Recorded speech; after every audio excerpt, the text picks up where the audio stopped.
All right, back real quick. Um, it's raining more. Still cool. I really want to put a jacket on, but I'm being hard-headed not. Um, so the motor, I did take one header off, but took the crank out, and these are what my rods basically look like without bearings. There's my rear main bearing. Um,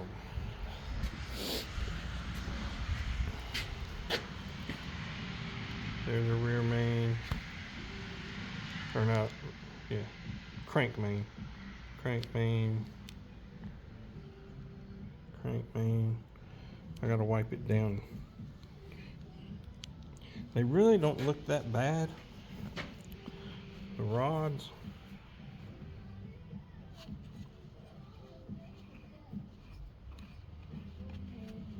Don't look all that bad.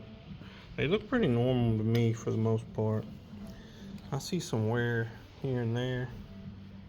There's no ridges or anything like that. I think I'm gonna be able to clean them up and use them, to be honest with you. I'm almost out of carburetor cleaner, but I don't want to take the heads off and deal with the pistons. I'm kind of not sure how I'm gonna get the pistons back up once I get everything cleaned up. I'm fixing to clean this gasket and this, and I will pull the seal because I'll put new ones in. I have a couple sitting around here. There's the crank. The crank looks and feels pretty good. I'll just wash it up and put it back together. So I think, honestly, I think we're gonna be good. I don't really think that I hurt anything with the little bit of metal that was in there. I think for the most part it got to the oil filter, to the oil pan and oil filter. It wasn't a lot. I imagine most of it came from just shaving on that. Honestly, it came from shaving on the damn timing chain. I'm thinking about going with gears, but I don't know. We'll see. But anyway, I just wanted to bring y'all back. Quick 3-minute video or so. 3 minutes or so. Do some stuff. Made some coffee. I'm fixing to sit down and drink some coffee. Probably put a jacket on just to warm myself up a little bit. I'm going to try to leave this door open all day and let it air out in this shop. I might work on the Corvette a little bit tonight. I don't know. I really need to focus on that motor. So we'll see, because technically if I don't replace the bearings and stuff and I put that back together, I can put that bottom end together and then turn around and put the oil pan on, and I can take the cam I have, put the cam in, and either go buy a brand new timing chain or use some gears that I have. I have 2 more timing chains, but that have been run and used. So do I put them on there and see how tight they are, or do I just run gears? I've never run gears before. I don't know. We'll see. I have a set of gears. They came off of that 400, which it has a 350 crank, so the gears should fit on mine. I thought about putting that crank in mine, but I don't know. I mean, the bearings look good. Everything looks good in it, but the problem is I don't know the difference between that crank and my crank for clearance between my pistons and my valves, at which right now I do know the difference. I know that it works, it fits. So anyway, that's where we're at. It's a Saturday. Not sure what the date is, but I know it's Saturday.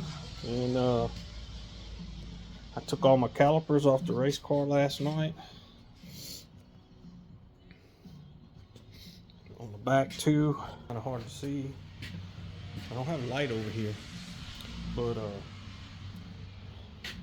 I've been moving my lines around and stuff. I moved my shock. I took and it was over that way. Let's see if y'all can see it, but I have a little bit of a space. This was all the way against this. Even though the shock leans out towards the outside of the car, this is on the driver's side. What I did is I put a small shim on this side, and I put a little bit bigger shim on this side, just to get it moved over and a little bit more centered. The other side is good as far as I'm concerned right now, because that rear end should come this way just a hair and back. I mounted my chain up here. I have approximately 1.5 inches before it bottoms out, so we're not too bad there. And I have about 1.5 over there, and I got the chain hooked up there. So this bolt still needs to be tightened up, and then it'll suck this up, chain up tight. That's why there's a little bit of slack. But that chain is tight, so I'm not hanging on my shocks, I'm hanging on my chains, because the jack stands are just kind of sitting there. But I'm gonna take this brake line over here,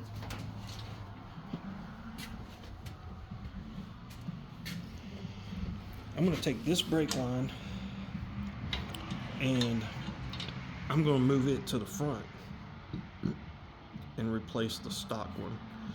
I'm gonna buy a longer one here so that I'm not stretching this to its hilt. This is gonna be a little bit too long for the front, but so I gotta buy a long one for there and a short one for over there. I wish they made about a 6 or 8 inch one from Days Motorsports, because the smallest I can get is 12, and that's super long over there. The 12 is long over here.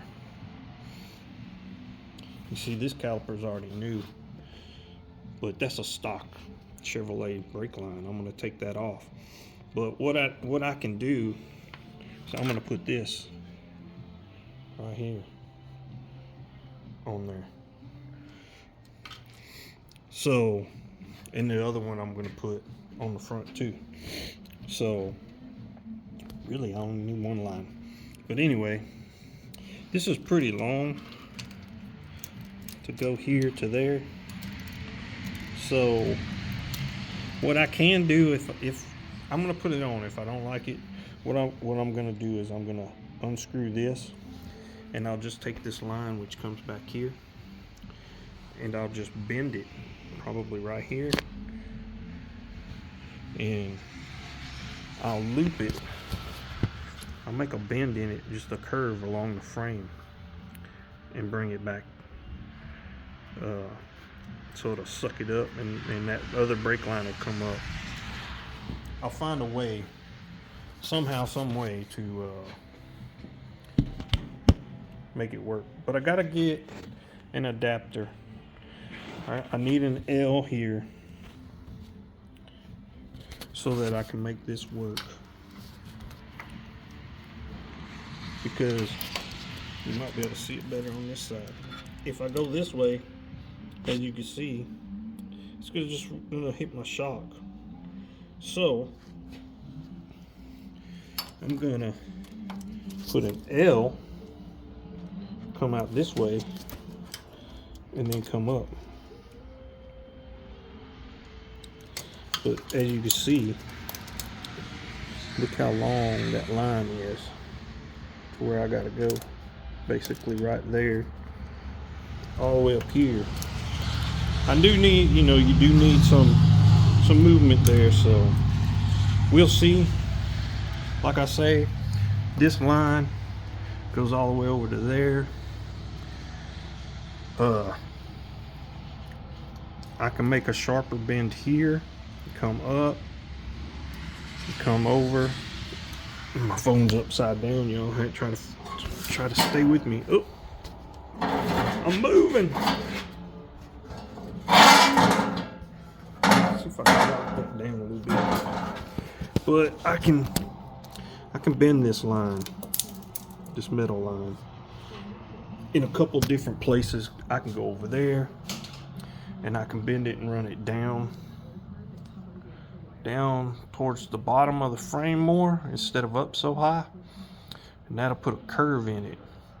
And come here, I can't really make much more of a curve there because it's right at the edge of the frame, and I'm using the frame to protect it. But yeah, and if I wanted to, I could take this and bring it up here and curve it. So I have ways to make that a little bit shorter. The other side's going to be just like that too. This is turning into a long video, but as you can see, here to here, it's literally going to go right there. So I don't know how long this line is, but it's probably about 8 inches, 10 inches, and shortest one I'm gonna be able to get is a 12. So I'm gonna move that 12 in the back up to here, and I'm gonna take and put a longer one on the back. Makes more sense anyway, but that's what I'm gonna do. So if any of you know, I have a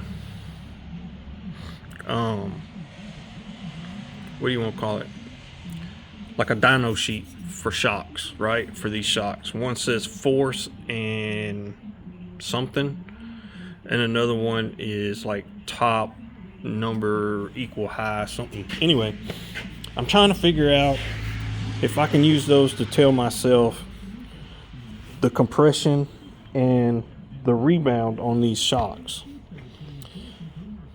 because I know somebody that sells them, that I bought them from. He's a dealer, he does sell them, but he built these, or he says he had Bilstein build these for a specific track that I run, and I'm sure he's not going to tell me the compression and rebound so that I can buy a different brand. I mean, why would he? Who would do that? But yeah, I may take some of the numbers off of it or something and call Bilstein and ask them. So, because I need to know anyway, because if track condition changes, I'd like to be able to change the shock. But the thing is I keep breaking this one on the right side. And maybe I'm running this wrong. Maybe this shock should flip over and that shock should flip over and go the other way. I don't know. It's just like the back shocks. I run my back shocks like this. Everybody I know does. Maybe I'm supposed to flip them over. I don't know. I just find it weird that you flip one over. I've never done that. To begin with, I ran a leaf spring car back in the day. So, I don't know. But, I mean, that shock is upside down. Well, I mean, upside right. But what's weird is, like Bilstein, you can read it. This shock is the exact same way, and it's upside. The wording is upside down.